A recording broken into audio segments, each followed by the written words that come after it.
tanamkan dalam hatimu yang paling dalam, sungguh kesibukanmu itu sebagai manusia, kadang-kadang mengantarkan kau pada kerugian. Aku berikan waktu 24 jam, ya, yang kembali, mohon maaf cuma 20 jam. Yang bernilai cuma 10 jam. Yang bernilai cuma 1 jam. Dunianya 24 jam, akhiratnya cuma 24 menit. Silahkan cek nanti bagaimana investasi kita di akhirat. Jangan sampai ada orang tidur membawa kegelisahan. Allah tuh paling gak ingin dengan sifat Rahman ya. Ada hamba sudah capek kerja siang, mau tidur pun masih capek juga ya. Diinginkan oleh Allah sebelum tidur pun tenang dulu, bahagia dulu, dan selesai semua urusan pekerjaannya. Nah, sekarang pertanyaannya, dari apa yang dijanjikan ini, berapa yang sudah kita raih? Buktikan engkau itu hambaku, engkau menyembahku, engkau bertuhan padaku. Lihat jawabannya, yang diviralkan setiap hari. Hayya 'alas shalah. Setelah itu, jadi cara membacanya begini. Ternyata saat dipanggil adzan itu, diajak sholat, itu panggilannya indah, diajak sukses, diajak bahagia. Duhai Anda yang pagi ketemu siang, belum sukses pekerjaannya, diperdengarkan di telinganya. Hayya 'alas shalah. Ayo sholat. Kenapa ya Allah? Hayya 'alal falah. Engkau merasa belum sukses, datang kepadaku. Bukankah aku yang memiliki segala kesuksesan? Aku yang punya jawaban. Aku yang punya segalanya. Anda yang belum bahagia, hayya 'alal falah, datang, Allah berikan kebahagiaan. Jadi kenapa dibuat 5 waktu? Supaya semua pergantian waktu dalam sehari terasa sukses dan bahagia dalam hidup kita. Subuh ketemu siang, selesai masalah. Siang ketemu sore, selesai masalah. Sore ketemu maghrib, mau malam, selesai masalah. Mau tidur pun dipanggil dulu, supaya sebelum tidur tuh bahagia dulu. Jangan sampai ada orang tidur membawa kegelisahan. Allah tuh paling gak ingin dengan sifat Rahman ya. Ada hamba sudah capek kerja siang, mau tidur pun masih capek juga. Bang, yang tadi kata Pak Menteri yang belum selesai itu, masih tidur. Jadi kenapa dibawa sholat? Itu filosofinya yang pertama landasannya, diinginkan oleh Allah sebelum tidur pun tenang dulu, bahagia dulu, dan selesai semua urusan pekerjaannya. Nah, sekarang pertanyaannya, dari apa yang dijanjikan ini, berapa yang sudah kita raih? Selama sholat kita tunaikan. Apakah sudah kita bahagia? Sudah kita sukses? 3. Sudahkah sudah melahirkan ketenangan sholat yang kita lakukan? 4, saya urut. Sholat yang bila dilakukan dengan benar, sesuai tuntunannya, bisa membuat seseorang mudah terkabul doanya. 1, sukses dan bahagia. 2, dianugerahi ketenangan mendalam di hatinya. 3, diantarkan, di poin penting, pada kemudahan jawaban dalam doa. Saya urut. 1, diberikan ketenangan. 2, diantarkan pada kesuksesan dan kebahagiaan.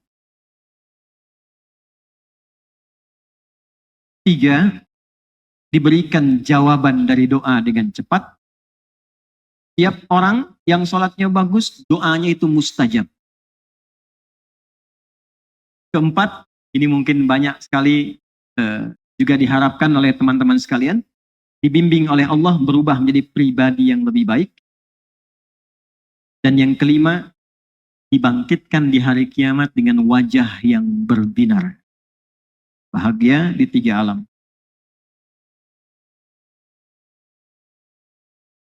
Quran surah ke-13 ayat 28, ditafsir di Quran surah ke-20 ayat ke-14, Quran surah ke-23 ayat 1 sampai 2, Quran surah ketiga di ayat 38 sampai 39, Quran surah ke-29 jawaban dari Pak Menteri tadi ayat 45, kemudian Quran surah ke-19 dari ayat 12 sampai dengan ayat 15. 5.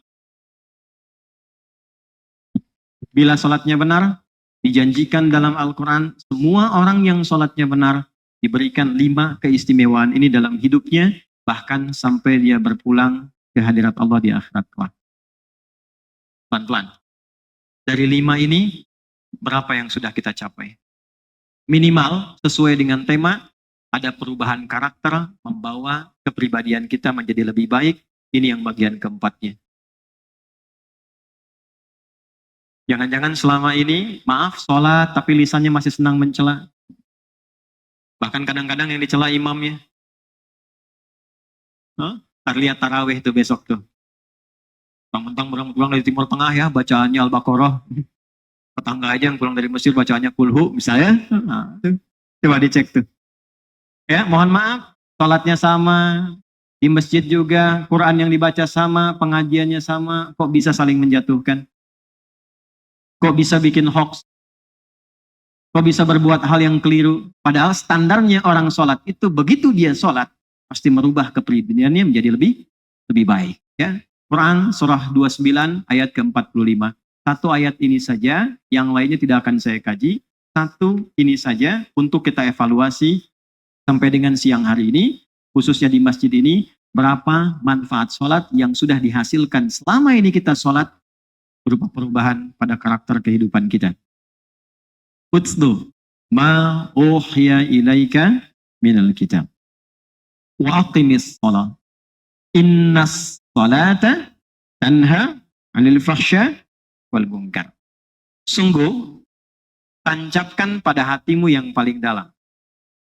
Kalau sholatmu benar dikerjakan, itu pasti merubah pribadimu menjadi lebih baik, terbebas dari 2 sumber keburukan. Maaf, ini nanti untuk kajian ya, di unsur kementerian. Kalau ada siswa yang kurang baik, orang tua yang kurang baik, guru yang kurang baik, kita yang kurang baik, itu kata Al-Quran sumbernya cuma 2. Satu, fahsya, keburukan yang bersumber dari syahwat faraj. Maaf, pornografi, porno aksi, ya, kata-kata kotor, jorok, LGBT dan turunannya, itu fahsya. Jadi kalau ada orang sholat, nggak mungkin berkata-kata kotor. Itu mustahil. Karena ketika sholat ditunaikan dengan benar, yang kotor itu hilang, yang baik yang muncul. Ibu kenal Umar nggak? Saya bilang kenal, saya pulang. Umar bin Khattab itu kan kata-katanya luar biasa. Sebelum sholat, musuh Nabi, mencela Nabi, selalu tantangin orang yang berani dengan saya ketemu di Bukit A. Ya, pamit dulu pada ibu yang telah melahirkannya karena ia akan pulang tanpa nama. Umar. Tapi jenius.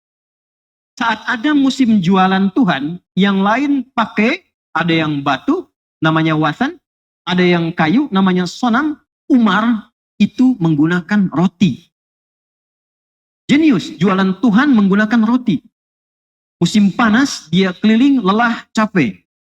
Lalu disimpan rotinya karena lapar, ditaruh di atas, dia katakan, ya la ta'azilini, ana jawaan. Lata, maafkan saya lapar betul, pinjam kepalanya sebentar, nanti saya ganti lagi katanya. Ya, poinnya bukan itu. Poinnya, orang ini dari mulai kata-katanya yang tidak biasa, perilakunya yang kasar, tapi ketika masuk Islam dan dilatih dengan sholat, itu merubah pribadinya menjadi luar biasa istimewa. Tidak ada yang keluar di lisannya kecuali kebaikan. Tidak ada yang tampak dalam perilakunya kecuali kemuliaan. Bapak Ibu silahkan cek, nggak ada sahabat Nabi setelah Islam berbuat fahsya. Coba cek, sahabat Nabi yang pernah terjangkit LGBT ada nggak? Nggak ada. Sahabat Nabi yang kata-katanya jorok ada nggak? Nggak ada. Padahal sebelum mereka sholat, sifatnya jahiliyah, Pak. Jahiliyah tuh gini, jahlun ketemu jahil. Jahlun tuh sifat sempurna keburukan, jahil tuh orangnya. Jahil ketemu jahlun itu luar biasa sempurna, profesional. Ini mabuk ya, mabuk pemula di jahiliyah itu, yang pemula itu 5 kali, Pak, sehari. Anda bayangkan yang profesional gimana? Kalau mencuri itu nggak tanggung. Mungkar itu yang diingkari oleh hati, dari pencuri, pembunuh, perampok, pembegal, itu ada semua. Dan dilakukan dengan cara yang sangat profesional. Di Jakarta ada begal nggak? Ada. Di jahiliyah, kalau ada begal, itu sekampung begal semua. Ada namanya Jundub bin Junada, pimpinan begal. Kampungnya namanya Gifar, terkenal. Orang lewat situ kalau nggak setoran, hilang barang atau hilang nyawa. Ghifar. Untuk menunjukkan dia dari Ghifar, tambahkan al di depannya, ujungnya i. Al-Ghifari. Berasal dari kampung begal. Kalau ada yang namanya Al-Ghifari, kampung begal itu. Sebelum sholat. Tapi setelah masuk Islam, datang ke Mekah, konsultasi dengan Nabi, masuk Islam. Diajarkan prinsip dasar sholat. Secara singkat, berubah jadi pribadi yang hebat, tiba-tiba menjelma jadi ustadz, banyak meriwayatkan hadis tentang takwa, sampai dikutip Imam Nawawi, dimasukkan dalam Al-Arba'innya beliau. Termasuk dalam Riyadhus Shalihin, 1896 hadis. Itu diantaranya Jundub bin Junadah. Preman taubat tuh, royaltinya ke situ larinya tuh. Ya. Jadi ustadz, dan hebatnya pulang ke kampung Ghifar, itu sekampung jadi baik semua. Masuk Islam, diajarkan sholat, tiba-tiba Madinah heboh, dagdikduk, dagdikduk, dagdikduk. Banyak datang orang Ghifar, berubah dari tadinya preman, pemalak, pembegal, semua berubah jadi pribadi yang sangat baik ketika diajarkan sholat. Gerakannya sama. Bacaannya serupa. Kenapa hasilnya nggak sama? Ini pertanyaannya. Maka kemungkinan besar, menurut analisis kebahasaan dalam Al-Quran, ada dua penyebab orang yang sholat tidak mendapatkan kemuliaan-kemuliaan ini, termasuk merubah perilakunya. Satu, kembali ke Quran surah 29 ayat 45. Banyak orang yang sholat diduga tidak mengerti, tidak memahami apa yang dibaca dan dilakukan dalam sholat. Coba saya tanya ulang. Dari sekian ribu ruku dan sujud, berapa yang dipahami bacaannya? Kenapa tangannya begini? Kenapa takbirnya begini? Kenapa yang dibaca Allahu Akbar? Jangan-jangan selama ini ruku gak ngerti apa yang dibaca. Sujud tidak paham apa yang dipahami. Padahal pembuka ayat keistimewaan sholat dibuka dengan kata tilawah. Utlu ma uhiya ilaika minal kitab wa aqimis sholat. Ibu, wahyu pertama apa, Bu? Yang turun. Iqra, kan? Baik. Perhatikan, apa artinya Iqra? Bacalah. Bapak cek lagi, wahyu tentang sholat, Quran surah 29 ayat 45, itu dibuka dengan utslu, tapi terjemahannya sama, bacalah juga. Bedanya di mana? Kok bisa kalimatnya beda, terjemahannya sama? Kalau Iqra, itu permintaan untuk membaca sesuatu tanpa tuntutan memahami, yang penting baca. Karena itu dulu kita punya buku belajar bacaan Quran, kan? Ada Iqra, ada qiraati, kan? Yang penting baca, kan? Nggak dituntut paham, ya kan?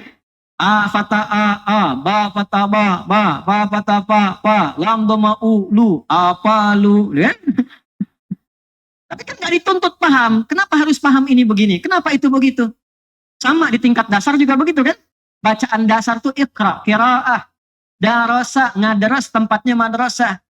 Ini ibu Budi, ini tetangga Budi, ini kawan Budi. Kan nggak pernah ditanyakan, itu Budi sebetulnya siapa gitu. Karena yang dituntut tuh bisa baca. Itulah Iqra. Kalau tilawah, dia punya 3 arti. 1, baca. 2, pahami yang dibaca. 3, praktekkan apa yang dipahami itu. Kenapa wahyu pertama itu Iqra bukan utslu? Karena maaf, Nabi itu jangankan paham, baca aja nggak bisa. Jadi keliru kalau wahyunya turun utslu, itu keliru karena jangankan paham, baca pun tak mampu. Setelah dibimbing malaikat, banyak wahyu turun, diajarkan malaikat sampai paham, barulah wahyu tentang sholat dibuka dengan tilawah. Utslu, tilawah. Yang baca tanpa paham disebut qori, yang memahamkan disebutnya siapa? Kalau ada yang menerjemahkan siapa namanya? Sari tilawah. Mungkin yang pertama kali menerjemahkan itu Busari, makanya disebut Sari tilawah. Kalau Pak Fajar mungkin Fajar tilawah. Kalau Adi mungkin Adi tilawah. Intinya tilawah itu baca, paham, amalkan. Perintah sholat pakainya pakai tilawah, bukan qiraah. Jadi idealnya begini, sebelum sholat tuh baca dulu. Pahami dulu. Setelah paham, tunaikanlah sholat dengan pemahaman itu, dan silahkan rasakan perbedaannya dan bagaimana pengaruhnya pada karakter kehidupan. Nah, sekarang saya kasih bonus dan di sini saya berhenti. Dari nama waktu sholat saja dulu, jangan dulu kita bergerak. Salat pertama dari apa? Subuh. Ada dua nama dalam Al-Quran. Satu subuh, yang kedua apa namanya? Ya. Perhatikan. Salat kedua, zuhur kan? Salat ketiga, asar. Salat keempat, maghrib. Salat kelima, isya. Kenapa disebut subuh? Pernah nggak selama ini kita sholat terus kita kaji? Terus kenapa namanya dua, fajar?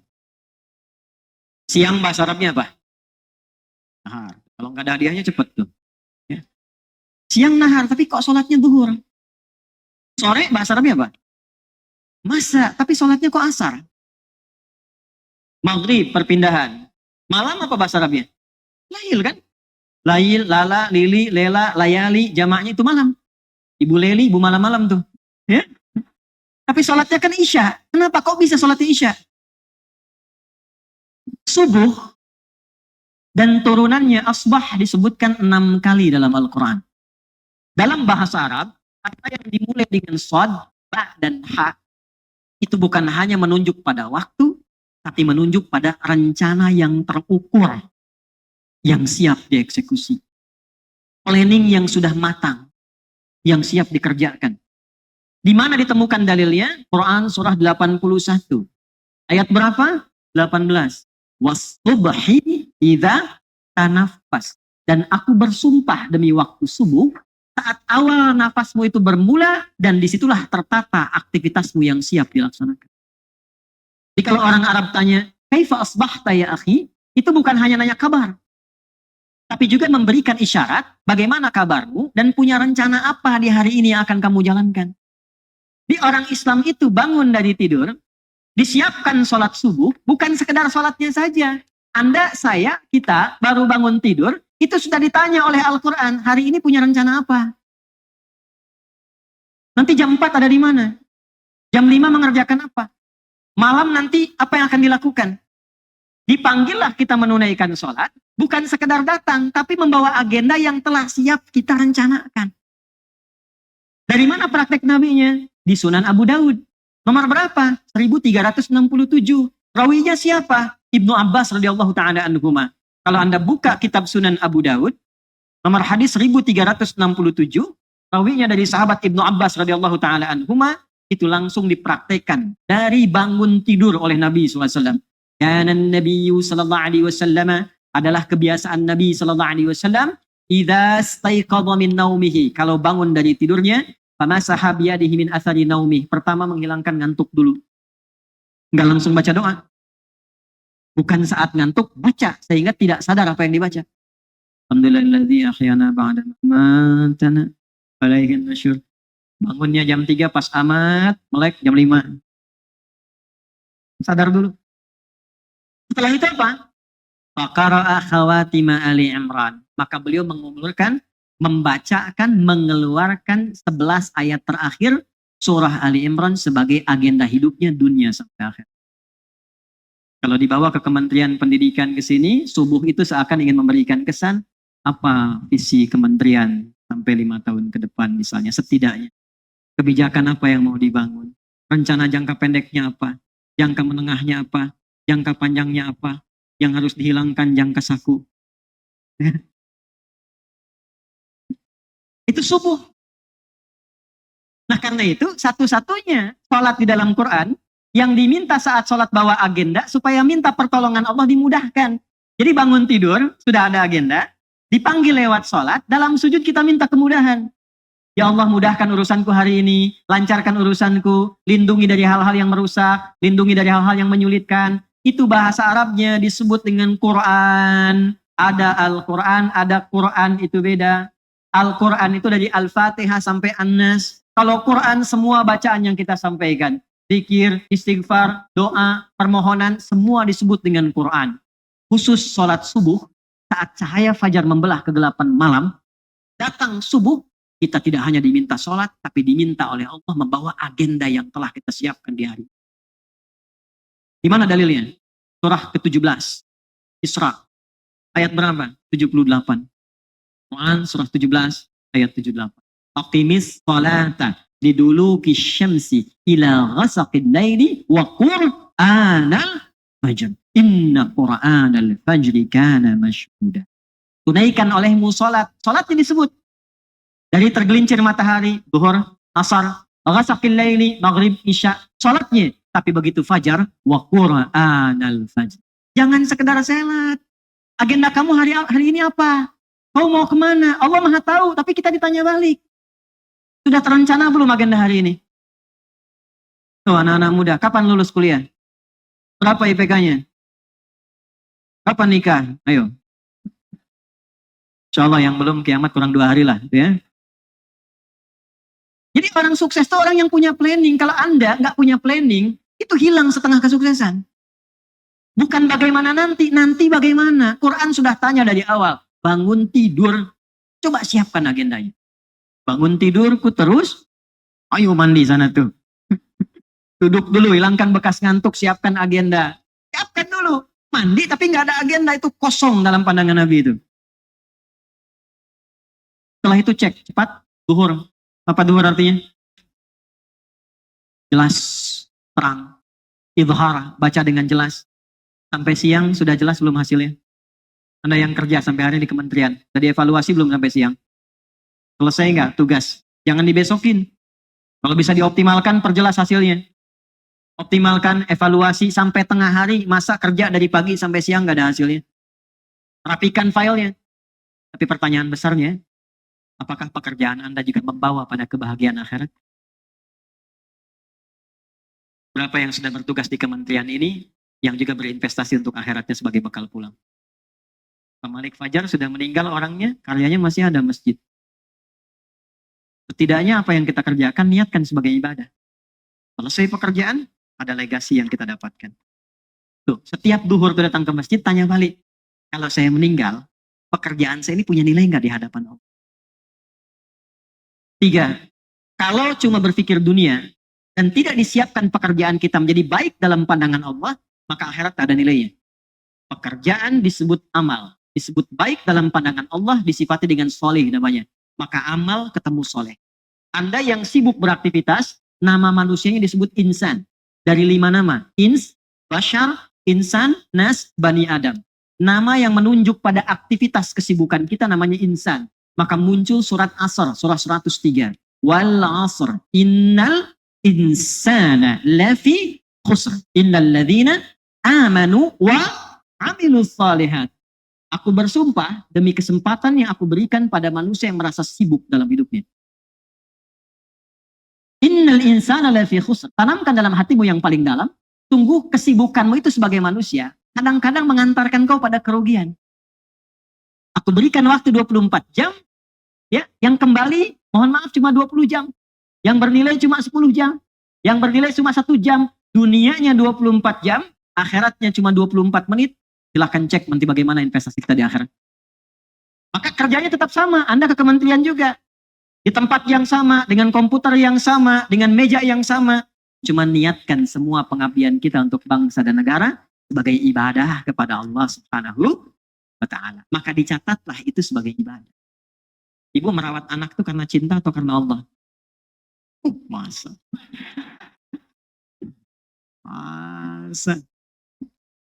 Kalau ibu rawat karena Allah, pasti ibu dekatkan anak itu supaya taat dengan Allah. Cek pakaiannya, cek disekolahkan di mana. Sama Bapak Ibu, mohon izin kalau kalimat ini agak langsung. Kalau di kementerian ini pun kita ingin berusaha menunaikan amanah undang-undang, meningkatkan iman dan takwa, mendekatkan amanat ini kepada anak-anak bangsa dengan Tuhannya, tapi ternyata dalam prakteknya menjauhkan dari Tuhan, maka tidak menjadi investasi kebaikan di dalamnya. Tinggal tunggu perpindahan pada waktu gelapnya. Muncul maghrib, terakhir isya. Tahu artinya isya? Saya langsung nih, saya kasih jeda kurang lebih sampai 10 detik.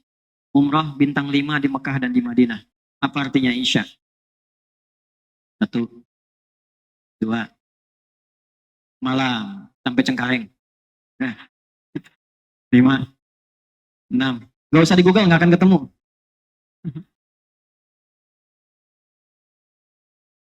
Makan malam, betul. Tadi karena belum makan, maka kepikirannya makan.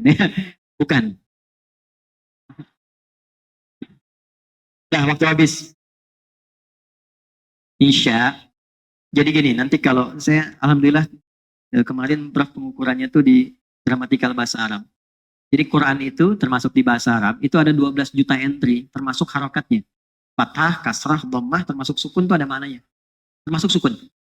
Ya, ini cerita sebentar. Saya ini waktu ke Garut ada jamaah, ini kisah nyata. Dia punya pohon sukun, punya berkah juga dari Cipanas, terus punya kolam ikannya. Jadi kalau ke sana mancing ikan, kasih kelapa, kasih alpukat, kemudian sukun. Datang kepada saya, sudah dimasak, dipotong, bilang, Ustadz, ini sukunnya masih hangat. Saya bilang, Pak, ini bukan sukun. Ini fathah. Kalau di atas bulat, masih sukun. Dia jatuh ke bawah, kasrah. Istri Bapak potong-potong sampai terbuka. Masak, ini fathah namanya. Kalau banyak terkumpul di nampan, ini dhammah. Saya kira dia tangkap itu bercanda. Beliau bawa itu nampan ke belakang ke isinya di dapur.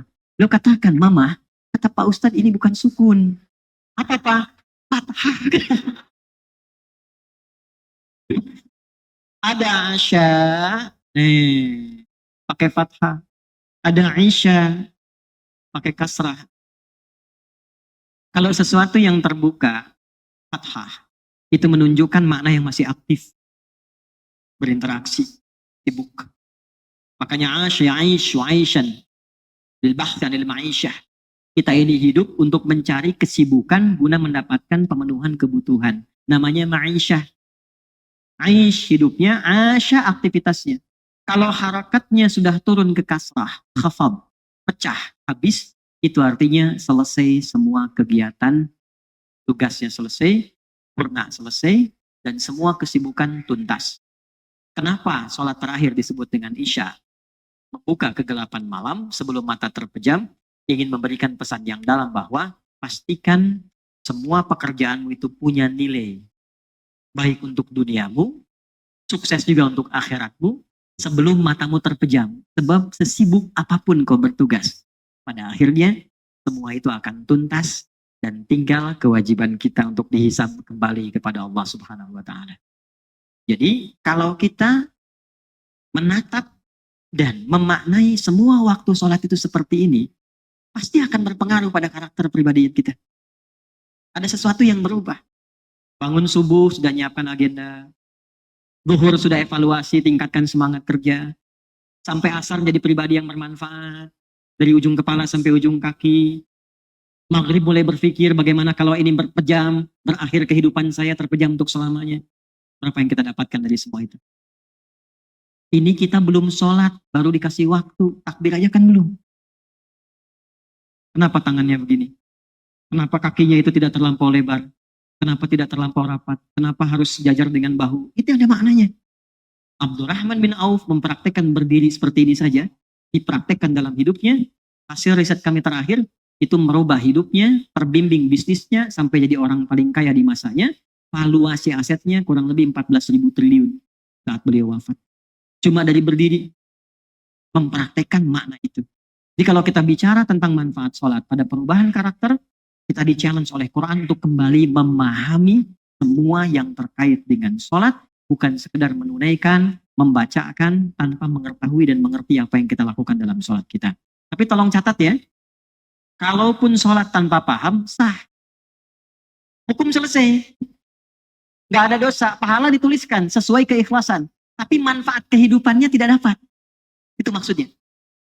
Oleh karena itu, terakhir ini, sebelum kita antarkan dengan doa, saya ingin mengajak pada semuanya tanpa kecuali, saya tidak menginginkan acara semacam peringatan hari-hari besar agama seperti sekarang Isra Mi'raj, hanya sebatas kita duduk, kumpul, formalitas, dan pulang. Tapi khususnya sebagai muslim, kita kembali mengkaji, mendalami lagi, memahami kembali, sehingga terasa nikmat beragama itu. Islam itu akan nikmat kalau dipraktekkan. Kalau hanya menjadi catatan, itu hanya menjadi kajian, dan tidak akan terasa kenikmatannya berislam dalam kehidupan kita. Saya kira itu yang bisa kita uraikan. Kita akhiri dengan doa yang mengantarkan pada asar. Mudah-mudahan apa yang kita bahas diterima oleh Allah Subhanahu wa taala. Sebelum saya sampaikan doa, saya ingin bertanya siapa Yang di sini karyawan yang paling senior telah mengabdi di Kementerian Pendidikan Dasar dan Menengah. Angkat tangannya. Yang paling senior. Ibu, berapa tahun? Berapa? 35 tahun. Siapa yang di atas 35? 40 tahun. Di atas 40 tahun. Ada ibu yang di atas 40 tahun? 35 tahun ada? Mana? Ada? Ibu berapa tahun? 38 tahun. Ada di atas 38? Ibu belakang? Iya? 56 tahun. 50 tahun. Kalah Pak sama itu Pak. 50 tahun. Ada lagi yang di atas 50 tahun? Dah ya? Ya, semoga diterima oleh Allah Subhanahu wa taala.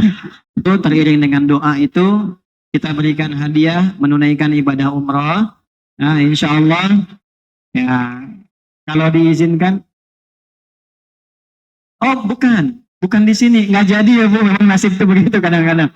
Yang kementerian, Bapak ya 40 tahun, Bapak dan Ibu yang 38 tahun, ya masing-masing insya Allah nanti kita fasilitasi untuk keberangkatan ya. Di Mekah dan Madinah kita berikan hadiah bintang 5 insya Allah. Atas seizin Pak Menteri. Kalau Pak Menteri tidak mengizinkan ya berarti itu. Mari kita berdoa, mudah-mudahan doa kita dijabah dan diterima oleh Allah Subhanahu wa taala. Allahumma taqabbal minna innaka antas samiul alim wa tub 'alaina innaka antat tawwabur rahim. Nahmaduka hamdan syakirin kama 'allamtana an nahmadak wa nashkuruka syukran kama 'allamtana an nashkuraka antal muqaddim wa antal muakhir biyadikal khair innaka 'ala kulli syai'in qadir. Allahumma barik ya Allah hadhil wizarah kama barakta ya Allah wizaratil ukhra tamaman mubarakah. Ya Allah, turunkan, anugerahkan dan liputkan keberkahan sempurna pada kementerian ini, Kementerian Dasar dan Menengah ya Allah, seperti Engkau berkahi berbagai institusi-institusi baik di masa-masa yang lalu. Allahumma aj'al ya Allah ra'isaha waj'al jami'a ummaliha ya arhamar rahimin mubarakin wa mahdiyin min indika ya arhamar rahimin. Ya Allah, jadikan setiap orang yang bertugas di level tinggi sampai level bawah di kementerian ini orang-orang yang Kau berikan petunjuk untuk memberikan dedikasi terbaiknya ya Allah bagi kementerian ini, bagi bangsa, bagi masyarakat, bagi negaranya. Sehatkan mereka ya Allah, berikan kekuatan paripurna dimanapun berada di seluruh lapis kehidupan negara kesatuan Republik Indonesia ini. La tada'lana fi maqamina hadha fi kulli maqamin dhanban illa ghafartah. Ya Allah, jangan biarkan ada satu orang pun yang datang di acara ini membawa dosa kecuali Engkau ampuni seluruh dosa-dosanya. Wala hamman illa farajtah, jika ada yang datang membawa kegelisahan mohon tenangkan hatinya. Wala dainan illa qadaitah, jika ada yang diliputi oleh utang piutang mohon limpahkan rezeki untuk melunasi utang-utangnya. Wala maridan illa syafaitah, jika ada yang sakit mohon sembuhkan ya arhamar rahimin. Allahumma mahfad biladana Indonesia waj'alha baldatan thayyibatan wa anta tardaha. Ya Allah, mohon jaga negeri kami Indonesia, jadikan negeri yang makmur, yang baik, yang Kau ridai ya arhamar rahimin. Allahumma mahfad ya Allah mujtama'aha waj'alhum muwahhidina wajadibhum tafruqah. Ya Allah, mohon jaga masyarakat Indonesia dimanapun berada, satukan kami dalam kebaikan, jauhkan kami dari perpecahan. Wahfad ya Allah ra'isaha ya arhamar rahimin. Wahfad sihatahu waj'alhu ya Allah min ibadikas salihin dan mahdiyin adilin ya khafif hisabahu yaumal qiyamah. Ya Allah, mohon jaga dan rawat para pemimpin kami dari mulai level atas sampai level bawah.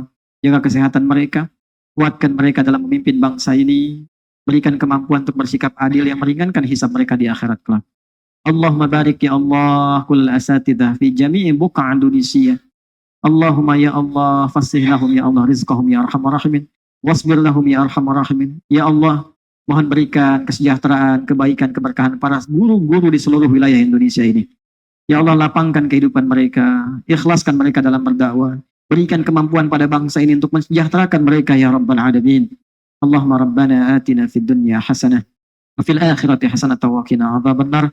Wa sallallahu ala sayyidina Muhammad wa ala alihi wa sahbihi ajma'in. Wa akhiru da'wana subhanakallahumma rabbana wa bihamdika nashhadu an la ilaha illa anta nastaghfiruka wa natubu ilaik walhamdulillahi rabbil alamin. Like and subscribe.